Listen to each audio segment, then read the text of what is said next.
রাঙ্গামাটি এবং 3 পার্বত্য জেলা উদযাপন কমিটির কর্তৃক আয়োজিত আজকের এই উদ্বোধনী অনুষ্ঠানে আমাদের মাঝে উপস্থিত আছেন, উদ্বোধক হিসেবে উপস্থিত আছেন কৃষিবিদ কাদর তালুকদার মহোদয় এবং সম্মানিত অতিথি হিসেবে উপস্থিত আছেন সাবেক সংসদ সদস্য রাঙ্গামাটি 299 আসনের জননেতা শ্রী উসাদন তালুকদার মহোদয়। 4 দিনব্যাপী প্রোগ্রামের আজকে উদ্বোধনী অনুষ্ঠান। এই উদযাপন কমিটির মূল থিম হচ্ছে জুম্ম জাতীয় অস্তিত্ব সংরক্ষণ এবং অপসংস্কৃতি প্রতিরোধে ঐক্যবদ্ধভাবে এগিয়ে আসুন। এই প্রতিপাদ্যকে সামনে রেখে আমরা এবারে আমাদের এই 4 দিনব্যাপী অনুষ্ঠান আমরা উদ্বোধন করতে যাচ্ছি। তো আমরা প্রত্যেকে যার যার সংস্কৃতির ধারক বাহক, সেই সংস্কৃতিকে নিজেরাই যদি আমরা ধারণ না করি, লালন না করি, পালন না করি, তাহলে বিজাতীয় অন্য কেউ এসে সেই সংস্কৃতির ধারক বাহক হবে না। কিন্তু প্রশ্ন হচ্ছে, আমরা যেভাবে দেখতেছি অপসংস্কৃতি আমাদের সমাজে প্রবলভাবে ফেরে আসতেছে, সে মধ্যে আমরা কতটুকু নিজেরাই প্রস্তুত আছি সেগুলো রোধ করার জন্য। পরিবর্তন, যে কোনো পরিবর্তন অবশ্যম্ভাবী, এটাই ঠিক। পরিবর্তনটা করতে হবে, এটা কি আমার ভালোর জন্য পরিবর্তন নাকি আমার অস্তিত্ব বিলীনের জন্য পরিবর্তন? আমাদের মনে রাখতে হবে যে আমরা সেই পরিবর্তন যেটা আমার একসময় কম ভালো ছিল, সেটা যদি উন্নত আমরা যদি কিছু করতে পারি, সেটা আমাদের হবে ভালো ধরনের পরিবর্তন। যা যে পরিবর্তনের মধ্যে নিজের অস্তিত্ব বিলীন হয়ে যাবে, সেই পরিবর্তন তো এটা নেগেটিভলি আমাদেরকে ধরে নিতে হবে। এতে দ্বারা ইচ্ছু ব্যাকরণের মহিমত সিদ্ধিগল হচ্ছে না জানাবার।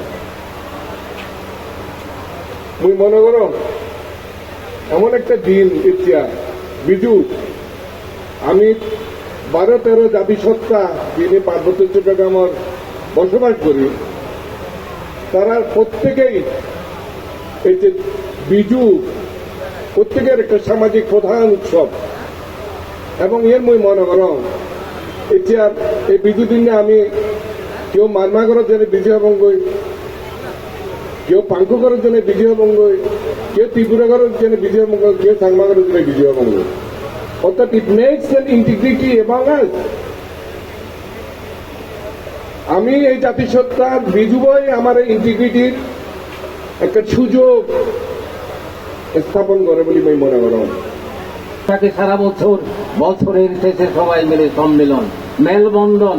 তাই আজকে আমরা এখানে মিলিত হয়েছি। আমরা মেলবন্ধন, আমাদের যাতে ঐক্য সংহতি থাকে, আমাদের পারস্পরিক সমঝোতা থাকে, বোঝাপড়া থাকে, এবং আমরা যাতে এককভাবে অনুভব করি।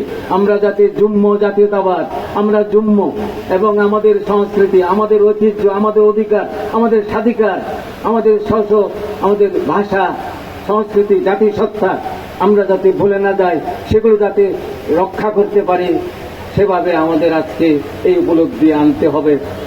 বিএনপি সরকার ক্ষমতায় এসছে, আমাদের আশা আলো জনাব তারেক রহমান সাহেব, মাননীয় প্রধানমন্ত্রী, উনি অনেকটা বিচক্ষণতার পরিচয় দিচ্ছেন। আমরা আশা রাখবো যেমনি পুরাতন বছরের মতো সেই গ্লানি ব্যর্থতা যা হয়েছে অতীতে আওয়ামী লীগ সরকারের আমলে হোক, জাতীয় পার্টি সরকারের আমলে হোক, যা হয়ে গেছে অতীত তাকে ধুয়ে মুছে ফেলে আসুন আমাদের মাননীয় প্রধানমন্ত্রী সহ বাংলার 18 কোটি মানুষের কাছে আমরা আহ্বান জানাচ্ছি, এই পার্বত্য অঞ্চল অবহেলিত উপেক্ষিত না রেখে আমাদেরকে ইনক্লুসিভ করে নিবেন, আমাদেরকে ইতিবাচক ভাবে গ্রহণ করে নিবেন। আমরাও বাংলাদেশের নাগরিক, আমরাও মানুষ, আমরা মানুষের মতো মানুষ হয়ে বেঁচে থাকতে চাই, এর বেশি আমরা কিছুই চাই না। তাই আশা রাখবো পুরাতন বছরের সাথে সাথে আমাদের নতুন সরকার, বর্তমান সরকার, আমরা আশা রাখবো যে ওনারা এগিয়ে আসবেন, ইতিবাচক ভাবে এগিয়ে আসবেন। এই পার্বত্য সমস্যা সমাধান না হওয়ার নয়, এটা জাতীয় সমস্যা, এটা রাজনৈতিক সমস্যা। সদিচ্ছা নিয়ে এগিয়ে আসলে অবশ্যই সমাধান হবে। আর কতদিন বন্ধুরা, কত ঝুলিয়ে থাকবে? এটা কি আলাদা দেশ নাকি মগের মূল্য? এটা আলাদা একটা আইন থাকবে, অন্যান্য দেশের অন্যান্য অঞ্চলের একটা আইন, এখানে আলাদা আইন হবে। মানুষজন ঠিকভাবে ঘোরাফেরা করতে পারে না, চলাফেরা করতে পারবে না। এটা কোন দেশ? কোন দেশে বাস করছি আমরা? তাই আপনারা হয়তো মনে করতে পারেন এই বিজু দিনে কেন সে অধিকার, কিন্তু মনে রাখতে হবে আপনার বিজুকে সাবলীল ভাবে, সুন্দর ভাবে, নিরাপদে উদযাপন করতে গেলে রাজনীতি ছাড়া উপায় নাই। সরকার, ভালো সরকার, উপযুক্ত সরকার, গণতান্ত্রিক সরকার যদি না হয় তাহলে এই বিজু ঠিকভাবে করা যাবে না এবং আপনাদের অস্তিত্ব থাকবে না, বিলুপ্ত হয়ে যেতে হবে। আপনাদের ভূমি হারাবেন, হারাতে তো চলেছেন, কিন্তু যাচ্ছে এই আছি আমরা, ভূমি হারাতে যাচ্ছি। তাই এটা আপনারা সেই বিজুর পবিত্র দিনে রাজনীতির অধিকারের কথা বাস্তবায়ন করে আমাদেরকে বলতে হচ্ছে। কারণ চুক্তি বাস্তবায়ন বা রাজনৈতিক অধিকার আন্তর্জাতিক অধিকারের সাথে অঙ্গাঙ্গিভাবে জড়িত হয়েছে।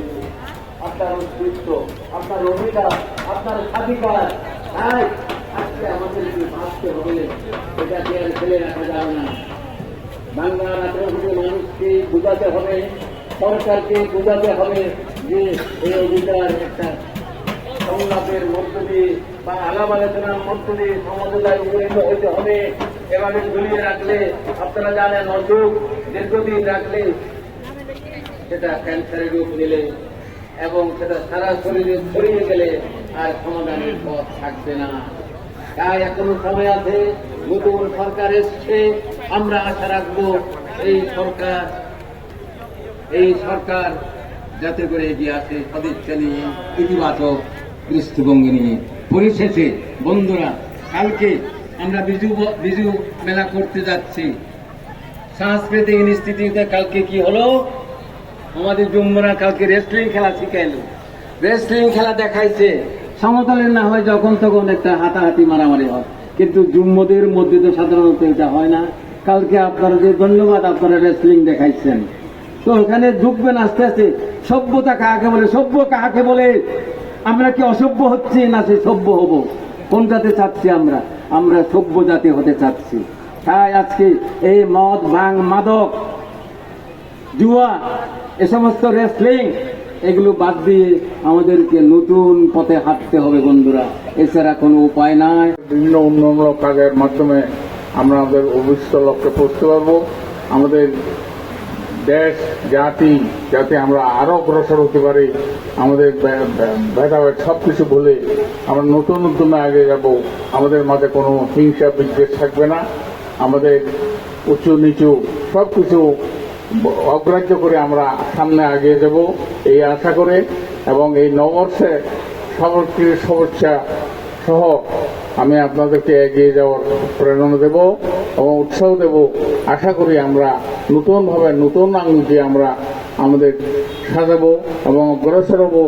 আমাদের ভুলভ্রান্তি দূর হবে, আমাদের পরস্পর ভেদাভেদ, ভুল বুঝাবুঝি সমস্ত অবসান হবে। পাহাড় বলেন, সমতল বলেন, আমাদের যাতে আমরা সবকিছু আমাদের অন্যায়, বিচার এগুলো প্রশ্রয় না দিয়ে আমরা উন্নতির দিকে এগিয়ে হব এই আশা।